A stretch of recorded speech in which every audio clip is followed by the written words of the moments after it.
right, so we do have special guest on here, longtime supporter of the Raider D podcast. We're going to bring him on right now. His name is Raider Ryan. What is going on, brother? How are you today? Good, brother. How you doing, man? Just over here at work, getting ready to get everything going. Figured I'd hop on real quick. Rocking the Raiders gear, I see. Always, brother, always. Oh, yeah. Oh, yeah. Loving it, brother. So what do you do? I'm a stevedore on the port of Longview. I load the ships with the longshoremen, loading different commodities. We got soybean meal tonight, scrap metal, different kind of logs. Oh, nice. Nice. So the schedule's all over the place, so am I. Hey, no problem, man. It's amazing because every time I come on, I always see you jumping on, and you're always like, yeah, bro, I'm at work, but I just wanted to jump in real quick. I love that. That's the thing about the Raider Nation that is so amazing and so awesome is the support that the Raider Nation gives to everybody that supports the Raiders. We all sometimes have different opinions, but at the end of the day, it's the Shield first, it's the Raiders first, the football team, the nation, the fan base. It's awesome. You're awesome. I've been loving all the support that you've been giving to the podcast and our growth as we've been expanding this. You've been right there trucking along with us. So much love to you for that, man. And so how long have you been a Raiders fan? Were you from little kid, or did you come later? Or?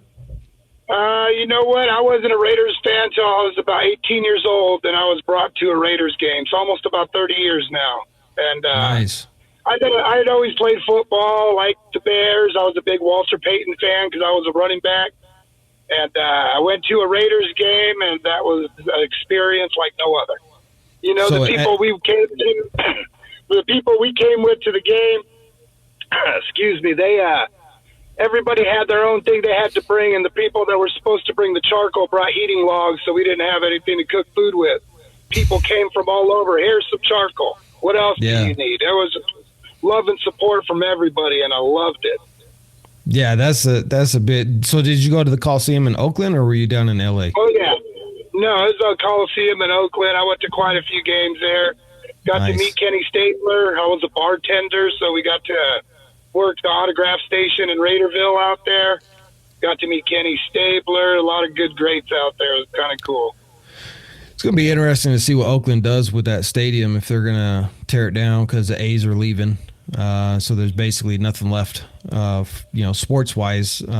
My first game was in the Coliseum was actually an A's game before, because my very first game that I went to was an A's game because the Raiders were in L.A. at the time.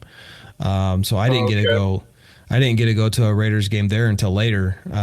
But my first experience in the Coliseum was go to see a home game for the Oakland A's, and it was just so overwhelming. Like you felt like you were, in the Roman times in the Coliseum.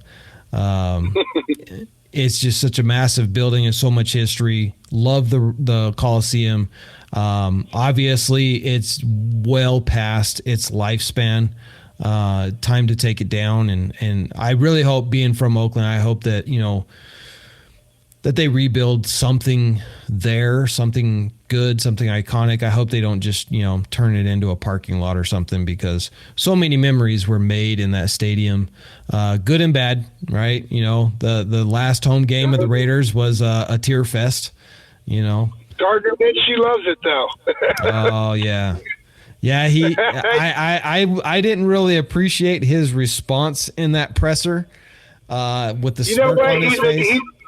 He's a competitor, though, so he loves the fact that, that was something that he holds on to, even if it's negative towards us. He's a competitor. I can appreciate the competitive nature in that guy. Just don't want to really see him as our first string, but hey. We'll see how it all goes. I don't think that that's why they brought him in, to be honest. I think that, they brought him in as an insurance policy, but you got to get past AP because, Tom Telesco can bring whoever he wants. He's the GM, but he can't dictate who plays on the field. That is 100% up to coach, and coach has already put his support 100% behind Aiden O'Connell. It is his job to lose. Now, if going into camp, going into preseason, AOC is just showing he is not it. Like, he is struggling mightily. And Gardner Minshew is just lighting it up out there on the field, which I don't think he will. But let's say that were to happen, then maybe coach makes a decision at that point. And then, it depends also on who we draft. Because we could draft a Jaden Daniels. We could go all in. We could go all the way up to number 3 and grab him if he's available with the Patriots, make a blockbuster trade. And then now Jaden Daniels is lighting it up. Him and Devontae Adams are clicking like, chicken and rice. And it's the JD5 and Devontae Adams show starting week 1. So we just don't know. I could see that happening. I could see us end up with Penix. There's so many possibilities, and this year is actually a very nice year with a lot of things to look forward to. We have a defense to build off of, and we're started like a splash in free agency. I would like to see us bring in maybe Calhoun on that defense to shore that side up. Maybe the cornerback from the Rams. I can't remember his name at the moment. Did you see my? I know you see my video on Josh Allen. Yes, I did. What do you think about that? I think it's a lot of hype. It would be ridiculously insane, but I think there's more hype than anything behind that. That's a lot of money to be putting on that defensive line. It is, and I couldn't see it, but we do have AP as a coach, and he's a linebackers coach. He's a defensive coach. His team won with defense. He was the captain of the defense, so he knows defense wins championships. So who knows? Yeah. It could be a possibility. Calhoun would be a cheaper version. Maybe not as high quality, but he would be. I think, obviously we got Malcolm Kuntz, right? And Malcolm Kuntz lit it up in the second half of the season last year. Really showed out what he can be. But boy, Josh Allen. I called it. We wouldn't even need a cornerback at that point. I think we would score more points on defense than our offense would be able to manage. There'd just be so many fumbles for recoveries for touchdowns and interceptions. And this is why I say, if that comes to fruition, and again, I think it's a long shot that the Raiders would end up with Josh Allen. And if we do, then I'll be batting two for 3, because in my video 2 months ago, the Black Rain video, I said that the Raiders needed to go out and get Chris Jones, which was my number 1 pick on D tackle, but unlikely that we would get him because no way Casey's going to let him go when they're trying to three-peat. And then so it would then come down to Justin Matabuke, Christian Wilkins, and then Josh Allen. All 3 of these guys, potential franchise tag guys. The problem was that Miami could not afford his franchise tag or to keep him. And Josh Allen is a similar situation where they can afford to franchise tag him, but they can't afford to give him a long-term contract. And that's the problem that they're having right now. So they're trying to get some trade. So if we ended up with a Josh Allen, I think Jacorian Bennett at corner is going to be just fine.